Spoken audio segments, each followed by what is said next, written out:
It's podcast day. It's podcast day. Welcome in, friends. Welcome. Welcome one and all to the heyBrownBerry YouTube channel. My name is Marceline, and you are welcome in to my makerspace. Literally, I'm in my craft room, and also my makerspace out here on the interwebs. I'm glad you've decided to join me in my little corner of the internet.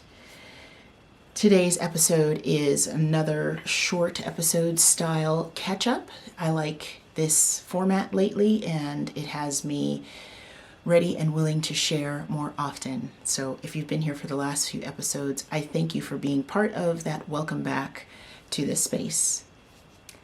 It's Tour de Fleece time. It's Tour de Fleece month. July is the Tour de Fleece spinning event, which has participants from all over the world.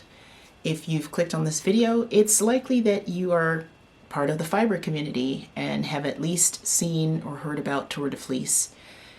The event follows along with the 21 days of the Tour de France cycling race, and it's a whole spinning on spinning theme, which I think is pretty cool. And this year I'm very, very happy to have made it through stage 8 as of today. I think that's right. Stage 9. I think it's stage 9. Don't count on anything I say being completely accurate, because most days I don't know what day or date it is. And most days it doesn't matter. I'm in my craft room, and just out of the shot is my spinning wheel. I will be sharing with you some updates on my spinning. I'm on the Making Stories team. Hannalisa of Making Stories magazine has a very low-key small group team where we're just sharing our spinning adventures, giving each other support and advice, and I am loving that vibe. It is working for me.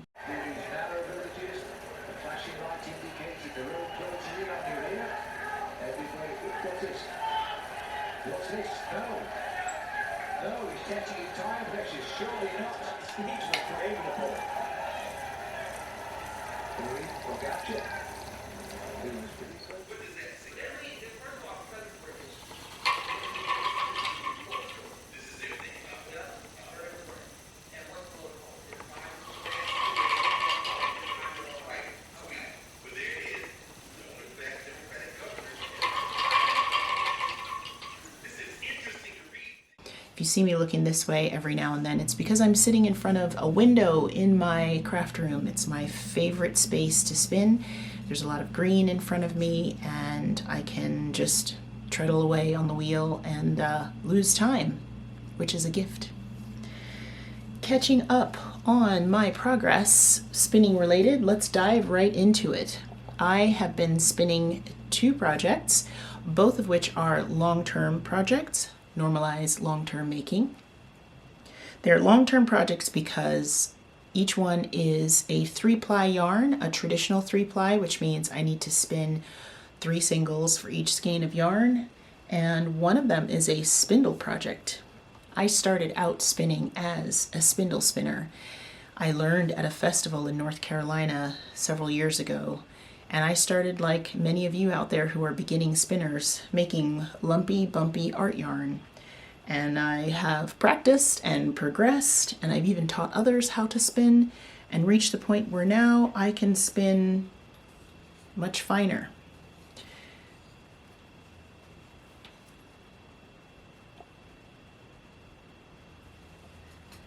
So fine, in fact, that I have finished my first skein of 3-ply yarn, which I'll show you momentarily, and it's a fine yarn. For those of you who know spinning terms, it's about 20 to 22 wraps per inch, solidly in that fingering weight category, which is good because I intended for it to be a sock yarn.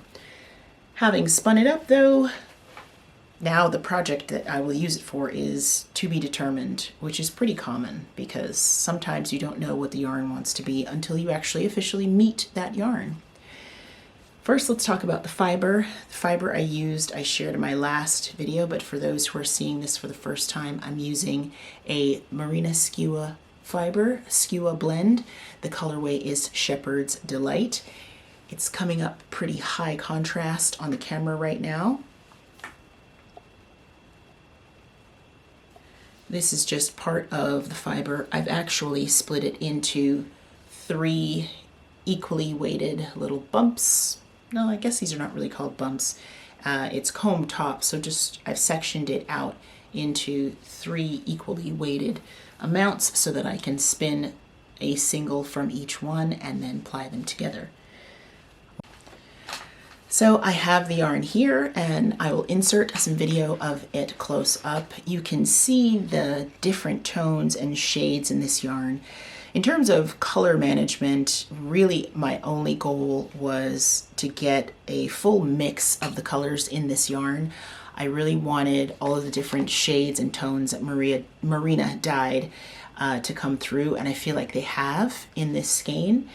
I split the full braid down the middle, and then I split those 2 halves into 3 sections, and I've just been spinning those 3 sections end to end. One small sort of planned piece of this is that the skein went kind of from red and red shades out into purple and then blue shades, and I did spin from the red end to the blue end. But after spinning this up as a 3-ply, it's all a beautiful mix, and I've just tagged it here with details about the spin. I love it.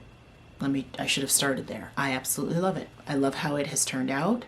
The weight of it is pretty light. It's got some drape to it. This is a blend of British wools. I have some details on this on my Ravelry page for it, and it has a lot of strength. I was able to spin this quite fine on my spindle, and I plied it up with a pretty high twist, and I like it. I like it. Sometimes you don't know until you're finished. I'll share with you now a close-up of the yarn on the spindle, which is just my public accountability way of saying I have started the singles for the second skein. If you're a maker who makes socks, you've probably heard the term second sock syndrome, which is the hesitation to start the second sock after you've finished the first sock. Well, I did not want second single syndrome or second spindle syndrome or second skein syndrome. Oh my, there's so many ways you could go with that. The point is, I wanted to get going on the singles for skein number 2 as soon as possible. So I was tempted to just revel in the joy of my finished skein, but I thought, let me go ahead and get the next one started right away. Does it happen to you that sometimes once half the project or a chunk of the project is finished, you kind of put the rest of it behind you and move on to the next shiny squirrel? It happens to me. I wanted to avoid that, so here's my proof that I have begun skein number 2. I am pretty excited to make really good headway on that project. I'm careful not to set any kind of lofty goals because that is not what I intended for this Tour de Fleece. If you had some goals that you set, lofty, simple, or otherwise, please share them in the comments so we can cheer you on. If you are new to spinning and this is your first Tour de Fleece, welcome into the rabbit hole. I hope it has been pleasant for you. I have actually watched some of the Tour de France every day, and I'm really enjoying the highlights. I'm particularly proud of the first African rider who has won 2 stages of the tour. Binyam Girmay from Eritrea has really just impressed everyone. He's the points leader right now, which means he's wearing the green jersey. I learned all of this lingo about 2 weeks ago, so if you have no idea what I'm talking about, please don't feel bad. I am no expert. I just know enough to know that it's a big deal that in 111 Tour de France events, the first African rider is a big, big deal. So I'm going to continue on that project. I have also made progress on my second project, which is a sweater spin. I'll share that with you. Here on my Shocked Lazy Kate are 3, don't short myself all this progress, 3 very pretty bobbins full of my Narcissus fiber, which is from Oak Knoll Farm and San Juan Wool Works. 3 bobbins means it's time that I can ply, which is what I'll be working on today. I'm also making this a 3-ply yarn. It is going to be a bit heavier weight, somewhere between a sport and a light DK. I'll share with you a view of the finished skein so you can see what I'm aiming for with these. It's going to be a sweater spin for my husband, an extremely knitworthy human. I told you last time that I would share with you the sweater project plan, so I'll give you a glimpse of that as well. If any of the lighting or anything looks different, just know that I touched something on the camera, and if there's a big difference, that's why. Thank you for your patience. In my last episode, I gave details about this fleece, and I encourage you to go back and take a look, even if you just look at the description where I describe all of the different breeds that are in this fiber blend. It was blended for me into this gorgeous roving by Skagit Woolen Works mill, and I have since spun it into a gorgeous yarn. So I'm sharing that here.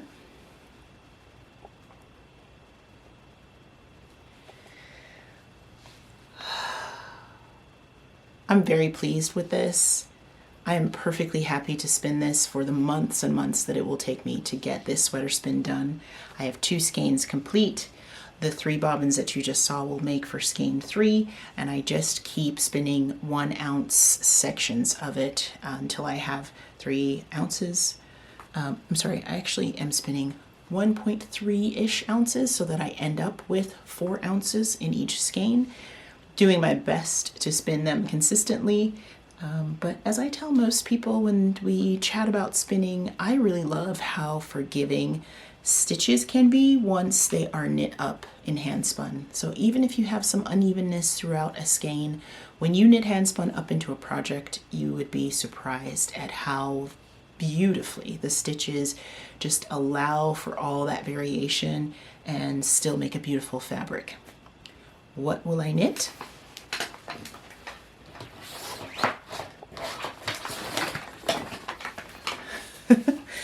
The number of things that just tumbled. I found this book on Etsy. It is a vintage book called Men's Classics. All styles, all weights, all sizes to 46, which I think is the maximum chest width for the sweaters in this book.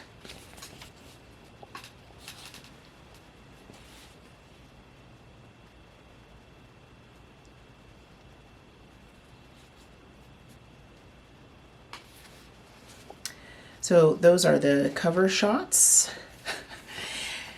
In the middle of the book it says, new Choose-O-Matic.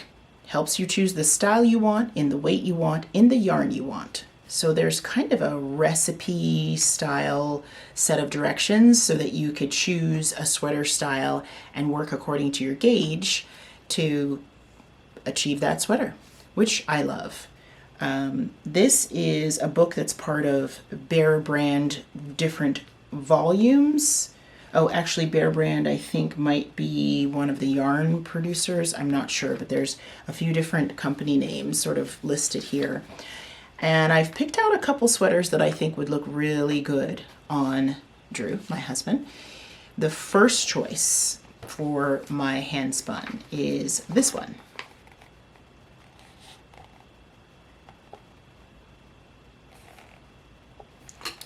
I like this sweater because of the neck and shoulder detail. It's got kind of a round crew neck, not too much of a high collar, and it has these saddle shoulders that I think will look really good on him. He's got a pretty proportional shoulder to hip width, and I think the saddle shoulder will just kind of accentuate that area. And I love that it's fairly simple, just like a straight body. That's a little bit of glare. So just a straight body, simple hem, simple cuffs. He is not one that likes a lot of embellishment. I think that he'll like it, and I think I'll enjoy making it. And again, it's a lot of stockinette, which will allow the hand spun to just shine. Another style that I like on him that has some of those same simple elements, but has a V-neck would be this one.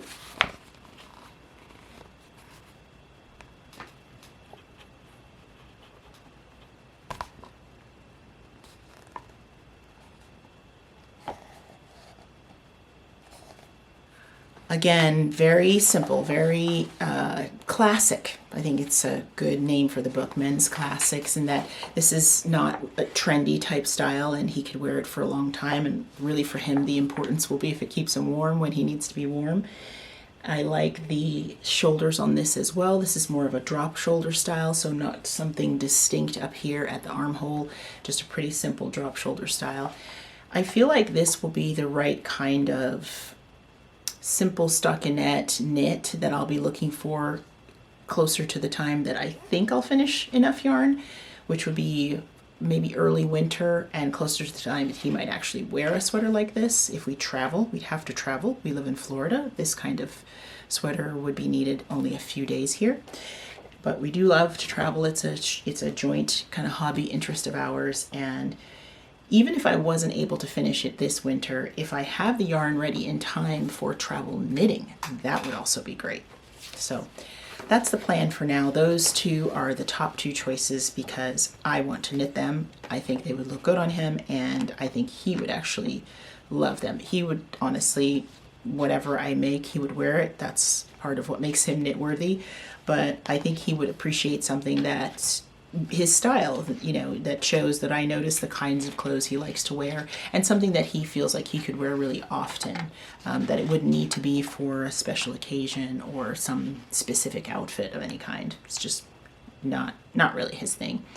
So I could choose, you know, a V-neck with saddle shoulder or a crew neck with drop shoulder according to the way this book works. I think that I can make those choices. So we'll see. We'll see when we get closer to that.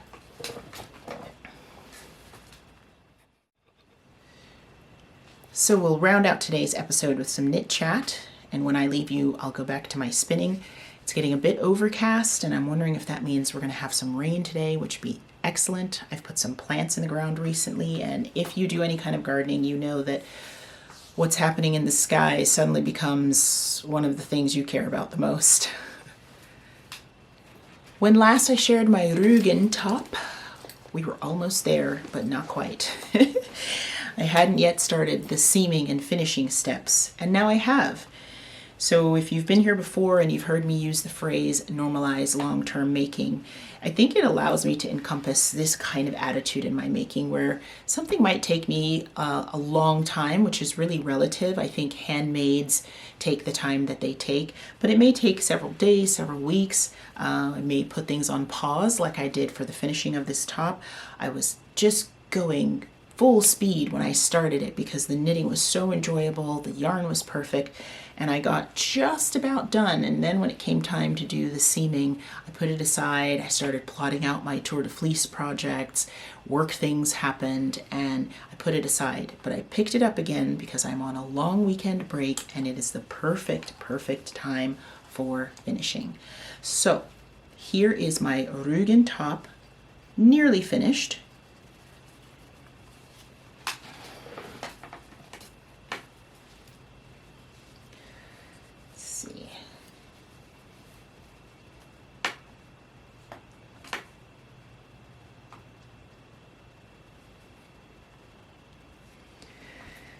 I love it more by the minute, the closer I get to being able to wear it. I did some seaming and grafting this weekend, and I've grafted according to the pattern instructions, the side panel. So here's the front of the top, and it's seamed at the side. And I am pretty proud of this grafting and seaming job.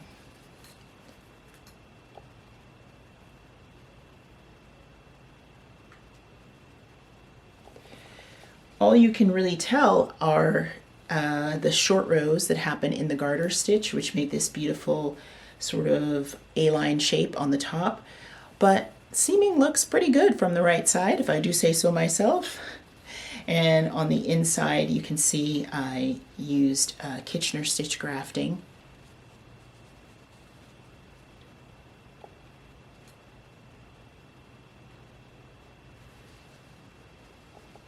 It's all worked out quite nicely. The reason it's looking even more like a top is because I have also completed the shoulder seaming on one side, Now the shoulder seaming I did with mattress stitch, which I think is brilliant. Because this top is knit from side to side, mattress stitch made the most sense for the shoulders because you're bringing together two vertical panels of knitting for the shoulder. And so with mattress stitch, you get that almost invisible seam, and it makes a beautiful shoulder detail. Well, actually, the lack of any kind of detail just makes everything look seamless and lovely.